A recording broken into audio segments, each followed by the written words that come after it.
ज्योति सिंह सोलंकी। मैं बीए द्वितीय वर्ष की छात्रा हूँ। मेरी कहानी है सपनों की उड़ान। जीवन में सभी लोग बड़े बड़े सपने देखते हैं। कोई डॉक्टर बनना चाहता है, कोई शिक्षक बनना चाहता है, कोई पुलिस बनना चाहता है। सभी के कुछ ना कुछ सपने अवश्य होते हैं जिन्हें पूरा करने की कोशिश सब लोग करते हैं और सभी अपने सपनों की उड़ान में उड़ना चाहते हैं। मैं ऐसी ही एक लड़की की कहानी आप सबके सामने सुनाने जा रही हूँ जिसका सपना था कक्षा में प्रथम स्थान लाने का। एक लड़की थी जिसका नाम कौशल्या था। कौशल्या एक छोटे से गांव की निवासी थी। उसके गांव में बहुत अच्छा विद्यालय था जो प्रारंभ से लेकर 12वीं कक्षा तक था। विद्यालय हिंदी माध्यम में था। कौशल्या इसी विद्यालय में पढ़ती थी। वह अपनी कक्षा में प्रथम स्थान पर नहीं आती थी, परंतु पढ़ने में अच्छी थी। वह अंग्रेजी विषय में बहुत कमजोर थी। वह अंग्रेजी को छोड़कर सभी विषय पढ़ने में रुचि रखती थी। उस समय गांव में अंग्रेजी को ज्यादा प्रयोग में नहीं लाया जाता था। आज भी ग्रामीण क्षेत्रों में अंग्रेजी के शिक्षक व अंग्रेजी भाषा का अभाव देखने को मिलता है। प्रारंभ से चौथी कक्षा तक कौशल्या गांव के विद्यालय में ही पढ़ी थी। एक दिन विशेष अवसर पर कौशल्या की कक्षा में जो बच्चा कक्षा में प्रथम स्थान लाया था उसको सम्मानित किया जा रहा था। साथ में पुरस्कार भी दिया जा रहा था। सभी तालियों से उसका स्वागत कर रहे थे। कौशल्या देख रही थी कक्षा में प्रथम स्थान पर आया तो उसे कितना अच्छा पुरस्कार मिला। सभी बच्चे उससे मित्रता करना चाह रहे हैं। मैं भी कक्षा में प्रथम स्थान पर आना चाहती हूँ, फिर मुझे भी पुरस्कार मिलेगा, मेरे भी इतने सारे मित्र होंगे। यह सपना कौशल्या ने यहीं से देखना शुरू कर दिया। 5वीं कक्षा में उसका दाखिला शहर के विद्यालय में हुआ। शहर में उसके काका काकी रहते थे जो कौशल्या और उसके भाई को अपने साथ रखना चाहते थे।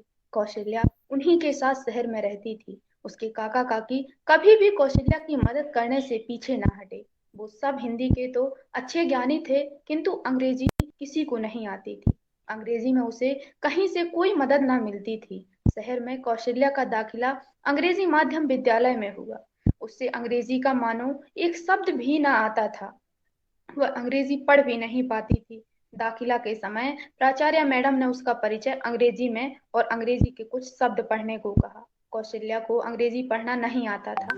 उसने जोड़ जोड़ कर कुछ शब्द पढ़े जो पूर्णतः सही ना थे। यह देखकर प्राचार्य मैडम ने निराशा व्यक्त की। कहा कि इसकी जिम्मेदारी हम नहीं ले सकते, यह बहुत कमजोर है। आप चाहे तो दाखिला करवा सकते हैं, पर अपनी जिम्मेदारी से। कौशल्या के अभिभावक ने कौशल्या से पूछा, क्या तुम यहाँ दाखिला करवाना चाहती हो? कौशल्या बहुत डरी हुई थी। गांव से शहर के वातावरण में जमीन आसमान का फर्क होता है और फिर अंग्रेजी माध्यम विद्यालय में दाखिला। कौशल्या के लिए यह पल बहुत दुविधापूर्ण था। क्या फैसला करूं? कहीं मेरा फैसला गलत ना हो। वह बहुत भयभीत थी। दाखिला लूं कि नहीं? वह जानती थी कि वह अंग्रेजी में कमजोर है। वह अपनी कमजोरी दूर करना चाहती थी, क्योंकि इसको दूर किए बिना उसका सपना अधूरा ही रह जाता। उसने कुछ ना सोचा और हाँ बोल दिया। हाँ, मैं पढ़ना चाहती हूँ। उसका दाखिला अंग्रेजी माध्यम विद्यालय में हो गया। अब बारी आई विद्यालय जाने की। कौशल्या शहर के वातावरण से बिल्कुल अपरिचित थी। वह वैसा बोल भी नहीं पाती थी जैसा शहर में बच्चे बोलते थे, और अंग्रेजी माध्यम विद्यालय था जो तो सबको अंग्रेजी में बोलना अनिवार्य था। वह अंग्रेजी ना तो बोल पाती थी और ना ही समझ पाती थी। उसका विद्यालय में पहला दिन था। उसके कक्षा में प्रवेश करते ही सभी बच्चे उसे एकटक देखने लगे और सभी कौशल्या से उसका नाम पूछने लगे। कौशल्या ने अपना नाम बताया। बच्चों को उसके बोलने का तरीका गाँव जैसे लगा। सब आपस में उसका उपहास उड़ाने लगे। एक तो वह उम्र ही ऐसी होती है जहां हमें इतनी समझ नहीं होती कि हमें किसकी मदद करनी है, किसका उपहास उड़ाना है। बच्चे ही थे सब, जोर जोर से हंसने लगे। कौशल्या बहुत घबरा गई। वह डरने लगी कि यह लोग तो हंस रहे हैं। उसने अपने जीवन में कभी अपने आप को इतना कमजोर ना तो देखा था और ना ही समझा था। उसे इन सब का व्यवहार देख अपने गांव के विद्यालय की बहुत याद आ रही थी। मन ही मन सोच रही थी कि क्यों मैंने यहाँ दाखिला लिया। मेरे गांव का विद्यालय कितना अच्छा था। फिर कक्षा में मैडम आई। कक्षा में नए बच्चों को देखा तो उन्होंने सबका परिचय जानना चाहा। कौशल्या को खड़ा किया गया। वह बहुत डर रही थी। जैसे तैसे खड़ी हुई, मैडम ने उसका नाम पूछा। कौशल्या सिर्फ एक ही चीज सीख के आई थी, कोई उसका नाम पूछे तो sir my name is Kaushalya यह बताना है। उसने मैडम को यही बताया। बच्चे जोर जोर से हंसने लगे। मैडम है, सर लगा के नाम बताया। मैडम ने फिर पूछा, तुम्हारा सरनेम क्या है? तो बच्चे तो कौशल्या इसका अर्थ नहीं जानती थी। उसे लगा यही बोलना है, sir my name is Kaushalya. फिर यही बोला। मैडम को भी हंसी आ गई। बच्चे तो हंस ही रहे थे। मैडम ने 2-3 बार पूछा, फिर बैठा दिया। वह गहरी सांस लेते हुए बैठ गई।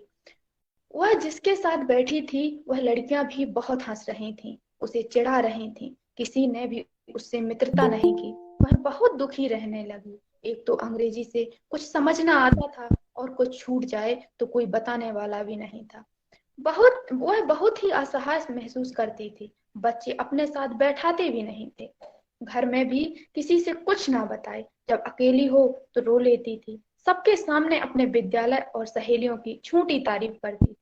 कौशल्या को किसी के सामने कमजोर बनना बिल्कुल पसंद नहीं था। विद्यालय में ना तो उसके साथ कोई खेलता था और ना ही कोई बात करता था। कुछ समय बाद उसकी मित्रता कुछ लड़कियों से हो गई जो पढ़ने में कौशल्या की अपेक्षा ठीक थी। उन्होंने उसकी जितना हो सका मदद की। कौशल्या को एक ऐसे साथ की जरूरत थी जो उसे उससे होशियार हो, उसे अनजान चीजों से परिचित कराए, उसकी मदद करें।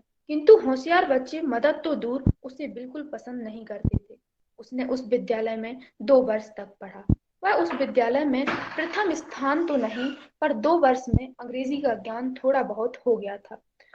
वह अंग्रेजी में रुचि लेने लगी थी। वह अंग्रेजी बोलना सीखना चाहती थी। सबसे अंग्रेजी में बात करना चाहती थी। वह घर में भी उसके यहाँ अंग्रेजी का ज्ञान किसी को नहीं था। कोई उसकी गलतियों को सुधारे। यदि वह विद्यालय में गलत बोलेगी तो वैसे भी उसकी कक्षा में सभी बच्चे उस पर हंसते थे। पर उसे इस बात की खुशी थी कि उसने अंग्रेजी का ज्ञान और शहर में कैसे बोला जाता है, या यूं कहें कि शहरी वातावरण से परिचित हो गई थी। वह सपना नहीं भूली थी कक्षा में प्रथम स्थान लाने का। उसने सोचा, अंग्रेजी तो मेरी इतनी अच्छी नहीं है कि मैं इनको पीछे कर सकूं, किंतु अब हिंदी माध्यम में कोशिश कर सकती हूँ। उसने अपना दाखिला शहर के सबसे अच्छे विद्यालय जो हिंदी माध्यम था उसमें लिया। वह अंग्रेजी सीखने में इतना व्यस्त हो गई कि वह हिंदी में अपने आप को कमजोर महसूस करने लगी। कुछ हिंदी के शब्दों का ज्ञान था, कुछ अंग्रेजी के। किसी भी विषय का पूरा ज्ञान नहीं था। इससे उसको समझने में परेशानी होती थी। यह उसके सामने बड़ी समस्या थी। अब उसे हिंदी पर भी जोर देना था। वह 1 वर्ष तक प्रतियोगिता की सूची में नहीं आ पाई थी। 1 वर्ष में उसने हिंदी और अंग्रेजी को अच्छे से समझा। सभी विषयों को समझने में समानता लाई। जैसे ही 8वीं कक्षा में पहुंची, वह हिंदी और अंग्रेजी सभी विषय अच्छे से समझने लगी। 8वीं कक्षा की अर्धवार्षिक परीक्षा से वह प्रतियोगिता की श्रेणी में आने लगी। अब उसके अंदर पढ़ने का जुनून सा जगा। वह अपने उस सपने को देखने लगी जो वह हमेशा से ही सोचती थी कि मुझे कक्षा कक्षा में प्रथम स्थान लाना है। जब वह 9वीं कक्षा में आई तो उसके पिताजी का तबादला दूसरे शहर में हुआ। अब उसे यह विद्यालय छोड़ना पड़ा। उसने दूसरे शहर के हिंदी माध्यम विद्यालय में दाखिला लिया। उसने शुरुआत से ही अच्छे से पढ़ाई करना प्रारंभ कर दिया, और जो उसके अंदर कमी थी, उसने अपनी कमजोरी को अपने शिक्षक गणों की सहायता से दूर करने की कोशिश की। इस विद्यालय में उसने अपने उस सपने को पूरा किया जो वह बचपन से देखती आ रही थी। 9वीं कक्षा से ही वह कक्षा में प्रथम स्थान लाने लगी और पुरस्कार मिलने लगा।